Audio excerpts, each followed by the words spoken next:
Hello student, कैसे हैं आप सब। एक बार पुनः आप सभी का आपके अपने चैनल सी कोचिंग क्लासेस पर स्वागत है। और आज के वीडियो केवल एक स्पेशल क्लास के लिए नहीं, बल्कि आप चाहे 9th में हो, 10th या 11th 12th में हो। आज का टॉपिक है परमाणु किसे कहते हैं, अणु किसे कहते हैं, अणु और परमाणु में अंतर। देखिए, समझाने को तो हम वैसे भी समझा सकते हैं, लेकिन पूरा लिख कर समझाते हैं ताकि आप नोट्स बना सको। कई बच्चे ऐसे रहते हैं जो कि नोट्स भी बनाते चलते हैं और पेपर में लिखना होता है तो बस आपको यही काम रहता है कि भाई नोट्स जब बना लेंगे तभी तो उसे आप याद कर पाएंगे। इसलिए पूरा सिस्टमेटिक विधिवत ढंग से हमने पूरा लिख लिया ताकि आप लोगों को अच्छे से समझा सकें। क्लियर।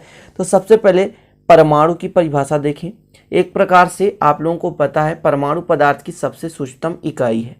मतलब कोई भी पदार्थ है उसका सबसे सूक्ष्म भाग जो है वही क्या है, परमाणु है ना। तो कोई भी पदार्थ होता है छोटे छोटे कणों से मिलकर बना होता है, जिसे हम क्या कहते हैं, परमाणु। अर्थात पदार्थ का वह सूक्ष्मतम कण जो रासायनिक अभिक्रिया में भाग लेता है वह अविनाशी होता है, उसे हम कहते हैं परमाणु। सिंपल है, क्लियर, समझ गए कि किसी भी परमाणु किसी भी पदार्थ का वह सूक्ष्मतम कण जो किसी रासायनिक अभिक्रिया में भाग लेता है और अविनाशी होता है, मतलब जिसे नष्ट हम कभी भी नहीं कर सकते, उसे हम क्या कहते हैं, परमाणु। और अणु क्या होता है स्टूडेंट? अणु किसी पदार्थ का वह सूक्ष्मतम कण है जिसका स्वतंत्र अस्तित्व होता है, वह जिसमें पदार्थ के सभी गुण निहित होते हैं। मतलब परमाणु से मिलकर के अणु का निर्माण होता है। पदार्थ का सूक्ष्मतम कण ही है लेकिन इसका स्वतंत्र अस्तित्व होता है और रासायनिक अभिक्रिया में भाग कभी नहीं लेता, और इसमें पदार्थ के सभी गुण निहित होते हैं, उसे हम क्या कहते हैं, अणु कहते हैं।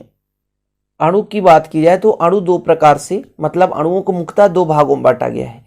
एक तो सम परमाणुओं वाले अणु और एक है विषम परमाणुओं वाले अणु। मतलब देखिए, अणु जो होते हैं किससे मिलकर बने होते हैं? अणु जो होते हैं तो परमाणुओं से मिलकर बने होते हैं। अब जब एक ही प्रकार के परमाणुओं से मिलकर बनेंगे उसे हम क्या कहते हैं, सम परमाणुओं वाले अणु। और जब अलग अलग परमाणुओं से मिलकर बने होंगे उसे हम क्या बोलेंगे, विषम परमाणुओं वाले अणु। तो हम यहाँ पर थोड़ा सा लिख देते हैं, आप लोग भी लिख लेना। तो अणुओं को कितने वर्गों में बांटा गया? दो वर्गों में बांटा गया। पहला है सम परमाणुओं वाले अणु, ठीक है, तो आप लिख लें सम परमाणुओं वाले अणु, सम परमाणुओं वाले अणु, ये आपका पहला है। और दूसरा स्टूडेंट विषम परमाणुओं वाले अणु, क्या है, विषम परमाणुओं वाले अणु, विषम परमाणुओं वाले अणु, ठीक है। अब विषम परमाणु और सम परमाणु कैसे होंगे? जैसे देखिए, आपके पास है ऑक्सीजन है, O2 है, इसमें O2 क्या है, अणु है। अब इसमें ऑक्सीजन के दो परमाणु हैं, O और O, ठीक है।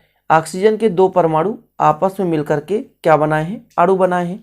ऑक्सीजन अणु का निर्माण किए हैं तो O2 का निर्माण किए हैं, ठीक है ना। ये इसी के जगह हम दूसरा भी ले सकते हैं, जैसे P4 है ना, S8। तो ये सभी के सभी क्या हैं, सम परमाणु वाले अणु हैं। मतलब समान मात्रा में, यानी उसी परमाणु को जोड़ने के बाद एक अणु का निर्माण हुआ है। विषम परमाणु, जैसे विषम परमाणु में हम ले लें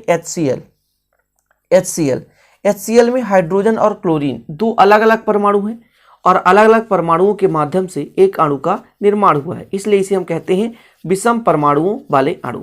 जैसे हम ले लेते हैं CH4 मीथेन, इसमें कार्बन और हाइड्रोजन अलग अलग परमाणु हैं, विषम परमाणु से मिलकर बना हुआ, इसलिए इसे विषम परमाणु वाले अणु कहते हैं। इस प्रकार से स्टूडेंट अणु को आप समझ गए होंगे। अणु एक प्रकार का पदार्थ का सूक्ष्मतम कण ही है, लेकिन इसका स्वतंत्र अस्तित्व होता है और ये रासायनिक क्रिया में भाग नहीं लेता, पदार्थ के सभी गुण निहित होते हैं। चलिए डिफरेंस फटाफट चर्चा कर लेते हैं। तो पहला डिफरेंस है किसी तत्व का वह सूक्ष्मतम कण जो स्वतंत्र अवस्था में नहीं रह सकता, उसे हम क्या कहते हैं, परमाणु कहते हैं, और रासायनिक क्रिया में भाग लेता है, ध्यान रखिएगा, ठीक है ना। अणु क्या है, तत्व या यौगिक का सूक्ष्मतम कण है जो स्वतंत्र अवस्था में रह सकता है। दूसरा डिफरेंस, रासायनिक अभिक्रिया में भाग लेता है। परमाणु जो होता है रासायनिक अभिक्रिया में भाग लेता है, जबकि अणु जो है रासायनिक अभिक्रिया में भाग नहीं लेता। अपवाद के रूप में यहाँ पर लिखा हुआ है बहुलक है, जो कि बृहद अणु होते हैं, ये रासायनिक अभिक्रिया में भाग लेते हैं, अपवाद के रूप में है, ठीक है। तीसरा है रासायनिक क्रिया के द्वारा जो परमाणु है कभी भी विभाजित नहीं होते, क्योंकि पदार्थ की सबसे सूक्ष्मतम इकाई है, पदार्थ की सबसे सूक्ष्मतम कण है, इसलिए कभी ये विभाजित ही नहीं हो सकते। इसलिए हम कह सकते हैं कि रासायनिक अभिक्रिया जब संपन्न होती है तो परमाणु को विभाजित नहीं कर सकते। अणु क्या है, रासायनिक क्रिया में विभाजित होता है, मतलब कोई भी रासायनिक क्रिया है और उसमें अणु क्या है, पहले परमाणु में टूटता है। देखिए कोई भी रासायनिक क्रिया तो कैसे संपन्न होता है, कोई भी रासायनिक क्रिया परमाणुओं के द्वारा संपन्न होता है। परमाणु ही एक दूसरे से जुड़ते हैं। तो जैसे अणु है तो अणु डायरेक्ट नहीं जुड़ेगा जब तक कि वो परमाणु में नहीं टूटेगा। तो पहले अणु जो है परमाणु में टूटता है, इसके बाद रासायनिक अपक्रिया संपन्न होती है। अगला, किसी तत्व के सभी परमाणु समान होते हैं। कोई भी एक सिंगल तत्व है उसमें जितने भी परमाणु समान होते हैं, जबकि एक या अनेक प्रकार के परमाणुओं के संयोग से अणु बनता है। तो अणु किससे बनता है, एक या अनेक प्रकार के परमाणुओं के संयोग से, है ना। तो इस प्रकार से स्टूडेंट परमाणु और अणु में डिफरेंस आपने देख लिया, ठीक है। परमाणु किसे बोलते हैं, एटम, इंग्लिश में मॉलिक्यूल मतलब अणु। तो difference between atom and molecule. तो आज का जो छोटा सा टॉपिक था यही था, अणु परमाणु किसे कहते हैं, अणु परमाणु में अंतर। तो अंतर स्क्रीनशॉट ले लें, लिख लें। आप चाहे किसी भी क्लास में होंगे सबके लिए बिल्कुल काफ़ी महत्वपूर्ण है। 9th क्लास में भी आता है, 11th क्लास में तो पर्टिकुलर रूप से है ही है। तो 9th और 11th क्लास के बच्चे स्पेशल रूप से तैयार कर लें, ठीक है। तो चलते हैं स्टूडेंट, अच्छा लगे तो प्लीज़ लाइक कर देना और बेल आइकन भी प्रेस कर लेना, साथ में सब्सक्राइब भी कर लेना। मिलते हैं अगले वीडियो में, तब तक के लिए जय हिंद, वंदे मातरम।